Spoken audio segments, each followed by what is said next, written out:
তাদের রক্ত যদি দিতে হয় তাতেও আমরা প্রস্তুত। আমরা বাস্তবায়ন করেই ছাড়বো, রাজপথ ছাড়বো না। হাল ছাড়তে শিখি নাই, আমরা জীবন দিতে শিখেছি।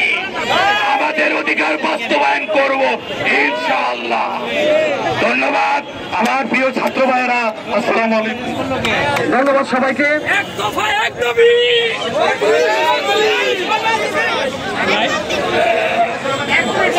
তিরিশের শৃঙ্খল ভেঙে দাও গুড়িয়ে দাও, ভেঙে দাও গুড়িয়ে দাও, ভেঙে দাও গুড়িয়ে দাও, তিরিশের শৃঙ্খল ভেঙে দাও গুড়িয়ে দাও।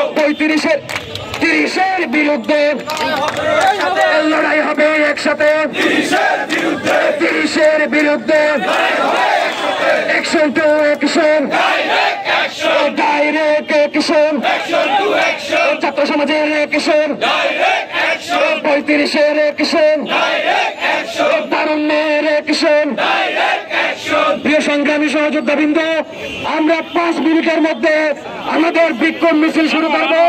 সেই বিক্ষোভ মিছিলে যে বা যারা আশেপাশে দাঁড়িয়ে রয়েছেন সবাইকে আমাদের এই সমাবেশস্থলে আসার জন্য আহ্বান করছে। এ পর্যায়ে সংক্ষিপ্ত 1 মিনিটের একটি বক্তব্য নিয়ে আসবে আমাদের আনোয়ার ভাই। আসসালামু আলাইকুম প্রিয় ভাই বন্ধুরা, আমরা কেমন আছি? ভালো নেই।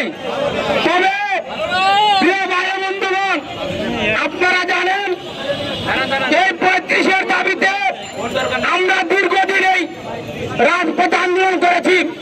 আমরা যখন আন্দোলন নিয়ে শাহবাগে গিয়েছি, এই স্বৈরাচার বাহিনীর পুলিশ বাহিনী আমাদেরকে পিটিয়েছে, আমাদেরকে নির্মমভাবে অত্যাচার করেছে। 24 জন ভাইকে 13 দিন জেল কাটিয়েছে। আমাদেরকে প্রায় 500 জনের অধিক অজ্ঞাতনামা মামলা দিয়ে আমাদেরকে হয়রানি করেছে। প্রিয় শিক্ষার্থী ভাই বন্ধুগণ, এখানে আমরা যারা উপস্থিত হয়েছি সকলেই বৈষম্য বিরোধী আন্দোলনে অংশগ্রহণ করেছি।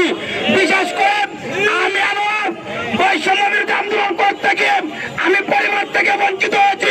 বৈষম্য বিরোধী আন্দোলন ভাইদেরকে আমি বলতে চাই, আপনারা আমার ভাইরা দেখেন, আমার এই ভাইদেরকে তাকান, যে বৈষম্য দূর করার কারণে আমি মার খেয়েছি, আমি বুলেট খেয়েছি, আমার ভাইরা রক্ত দিয়েছে।